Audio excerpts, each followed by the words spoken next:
आज की कहानी है गरीब का होटल। ये है देवानंद। अरे छोटू जल्दी कर, 10 नंबर वाले टेबल का खाना जल्दी से देकर आ। और देख बाहर ग्राहकों की लाइन लग गई है। ऐसे ही लेट करते रहेंगे तो सभी ग्राहक पास वाले होटल में चले जाएंगे। अरे भैया, बस 10 नंबर वाले टेबल का खाना रेडी है, मैं अभी देकर आया। और कुछ टेबल भी खाली होने वाली हैं, इसीलिए बाहर खड़े ग्राहक अंदर आ सकते हैं। ये है देवानंद का होटल। देवानंद के होटल का नाम है अतिथि देवो भव। जैसा नाम है वैसा ही काम है। यहाँ पर हर ग्राहक को अंदर आने से पहले तिलक लगाया जाता है। यही इस होटल की सबसे खास बात है। लोग इसीलिए इस होटल में आते हैं। और दूसरी बात, यहाँ का खाना वो भी बहुत टेस्टी है। और यहाँ की साफ़ सफाई, जिससे प्रभावित होकर लोग दूर दूर से यहाँ खाना खाने के लिए आते हैं। आसपास के होटल में जाना कम ही पसंद करते हैं। एक बार उनके होटल में न्यूज़ रिपोर्टर आता है। देवानंद जी, मैं आपके होटल में न्यूज़ टाइम से आया हूँ। मैं आपका इंटरव्यू लेना चाहता हूँ। हाँ क्यों नहीं, लेकिन उससे पहले मैं आपका तिलक करूँगा। हाँ अब ठीक है। अरे छोटू, साहब के लिए जल्दी से गर्मा गर्म कचौड़ी और चाय लेकर आ। हाँ तो देवानंद जी, सबसे पहले मैं आपका सारा होटल और यहाँ की रसोई देखना पसंद करूँगा, क्योंकि अगर मैंने आपका ये होटल नहीं घूमा और रसोई नहीं देखी तो ये इंटरव्यू अधूरा रह जाएगा। वो क्या है ना, मैंने और मेरे साथियों ने बहुत मेहनत करके सारे मसाले तैयार किए हैं, इसीलिए हम किसी को रसोई में नहीं ले जाते। अगर किसी और को इन मसालों का रहस्य पता चल गया तो हमारे होटल का बिज़नेस कम चलेगा। और आपको पता ही है बिज़नेस का खेल कैसा होता है। अरे देवानंद जी, आपने ये सब मसाले तैयार किए हैं, क्या आपके अपने लोगों को इतना भरोसा है? अगर आपको किसी ने धोखा दे दिया तो? नहीं नहीं, धोखा नहीं दे सकते, क्योंकि सभी मेरे जान पहचान के और मेरे गांव वाले हैं। सब पर मैं पूरा भरोसा करता हूँ। आज तक का रिकॉर्ड है, मेरा कोई भी साथी मुझे छोड़कर नहीं गया। अरे वाह, ये तो बहुत अच्छी बात है। लेकिन अब तो आप इतने फेमस हो गए हैं, आपका होटल एक ब्रांड बन चुका है, इसीलिए लोग आपकी रसोई को देखना चाहते हैं। अब चिंता मत करिए, मैं आपके मसालों को और रेसिपीज़ को राज ही रखूँगा। बस आपकी रसोई की फ़ोटोज़ लूँगा ताकि अपने इंटरव्यू में छाप सकूँ। देवानंद उस पत्रकार को समझाने की कोशिश करता है, लेकिन वो नहीं मानता। और वैसे भी देवानंद इस बात से बहुत प्रभावित था कि उसका इंटरव्यू और फ़ोटो अखबार में छपने वाली हैं, इसीलिए वो उसकी बातों में आ जाता है और उसे अपनी रसोई में ले जाता है, जहाँ जाकर वो अपने रसोई के कुछ सीक्रेट्स भी खोल देता है। जाने अनजाने पत्रकार उससे सवाल करता गया और फ़ोटो खींचता गया। पत्रकार ने बड़ी ही चालाकी से उससे ऐसे सवाल किए कि उसकी रसोई के सारे राज उसके सामने आ गए।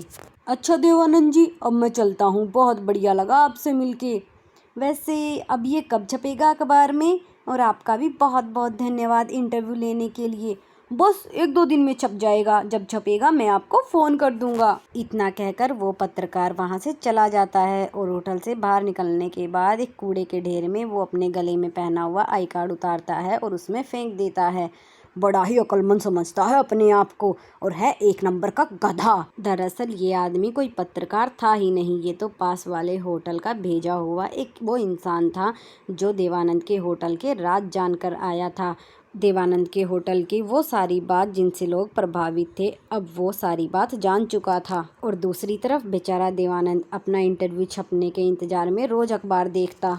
अरे छोटू, जरा आज का अखबार लाना, आज तो 5वां दिन है, जरूर अपना इंटरव्यू छपा होगा। छोटू अखबार लेकर आता है, लेकिन बीते दिनों की तरह आज भी कोई भी इंटरव्यू वाली खबर नहीं छपती। अखबार देखकर आज फिर देवानंद निराश हो जाता है। ऐसे ही समय बीतता है, देवानंद इस बात को भुला देता है। वो उम्मीद छोड़ चुका था कि इसका इंटरव्यू छपेगा। अचानक से एक दिन देवानंद के होटल में रेड पड़ जाती है। फूड इंस्पेक्टर अपने आदमियों के साथ आते हैं और उसके होटल का खाना चखते हैं। देखिए, हमें शिकायत मिली है कि आप अपने होटल में नकली सामान का इस्तेमाल करते हैं। ये कैसी बातें कर रहे हैं आप? मैं सालों से ये होटल चला रहा हूँ, और वो भी पूरी ईमानदारी के साथ। हाँ हाँ, वो तो पता ही चल जाएगा जब हम यहाँ की तलाशी लेंगे। और वो अपने आदमियों के साथ मिलकर वहाँ की तलाशी लेते हैं। अंदर जाते हैं तो उन्हें एक दरवाज़ा दिखता है। उस दरवाजे को खोलकर अंदर देखते हैं तो वहाँ बहुत सारा नकली सामान, नकली घी, नकली चीनी मिलती हैं। तो ये है तुम्हारी ईमानदारी का सबूत, अब पता चलेगा तुम्हें। अभी देवानंद को कुछ समझ ही नहीं आ रहा था कि उसके साथ हुआ क्या और ये सब कहाँ से आया। और फूड इंस्पेक्टर उसके होटल को सील कर जाते हैं और साथ ही उसे जेल में भी डाल दिया जाता है। देवानंद का पूरा परिवार रोड पर आ जाता है और देवानंद अपने बेगुनाह होने का सबूत भी नहीं दे पाता, जिसके कारण जुर्माने के तौर पर उसे बहुत भारी रकम चुकानी पड़ती है। उसके गांव के और भरोसेमंद आदमी जो उसके साथ काम करते थे वो भी उसे छोड़कर गांव जा चुके थे। बस एक ही शख्स बचा था, वो था छोटू। चलो चलो, तुम्हारी जमानत हो चुकी है। वो बाहर आकर देखता है तो छोटू एक वकील के साथ खड़ा था। अरे छोटू बेटा, तू इतने पैसे कहाँ से लाया? भैया, वो आपको याद है कि मैं हर महीने अपनी तनख्वाह से कुछ पैसे जोड़ता था अपनी पढ़ाई के लिए, बस वही काम आ गए। आपने मुझ बेसहारा को सहारा दिया तो मैं आपको इस हालत में कैसे छोड़ देता। छोटू की बातें सुनकर देवानंद की आंखों में आंसू आ जाते हैं और वो उसे गले से लगा लेता है। लेकिन जब देवानंद घर जाता है तो कुछ भी ठीक नहीं था। देवानंद का नाम हर जगह खराब हो चुका था, इसीलिए वो अपने बच्चों को लेकर और छोटू को लेकर अपने गांव आ जाता है। गांव में बांस के पेड़ बहुत ज़्यादा थे, इसीलिए वही बांस के बीच में वो अपनी एक झोपड़ी बनाकर वहीं रहने लगता है।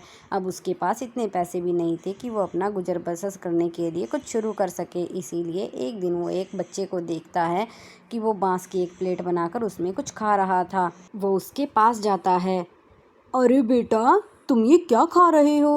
अंकल, ये कच्चे बांस का अचार है। और ये प्लेट? ये भी बांस की बनी हुई है। यहाँ बांस के पेड़ ज़्यादा है ना, इसीलिए मैं बांस की प्लेट बनाकर ही इनमें खाना खाता हूँ। और बांस का अचार भी यहाँ बहुत प्रसिद्ध है।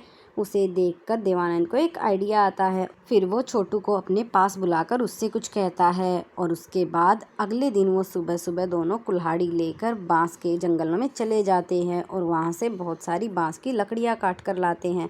और देखते ही देखते कुछ दिनों में वो बांस का एक होटल तैयार कर लेते हैं, जहाँ सब कुछ बांस का था, दीवारें भी और तो और बर्तन भी। लेकिन अब परेशानी ये थी कि होटल शुरू कैसे करें। भैया, आप चिंता मत करिए, जो लोग शहर में हमारे साथ काम करते थे हमें जाकर उनसे बात करनी चाहिए, मुझे यकीन है वो हमारा साथ ज़रूर देंगे।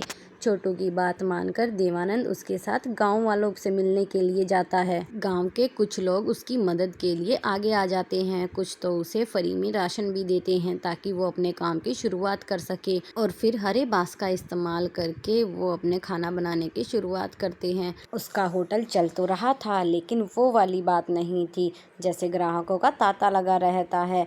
वो कई बार तो ग्राहकों का इंतज़ार करता रहता। एक दिन गांव में शहर के कुछ लड़कों का ग्रुप आता है तो वो उसके होटल में आते हैं। उन्होंने पहली बार बांस का होटल देखा था, इसीलिए कुछ नया आजमाने के चक्कर में वो उसके होटल में आते हैं। उसके होटल का खाना खाने के बाद एक कहता है, अरे वाह, मज़ा आ गया, खाना बहुत ही टेस्टी था।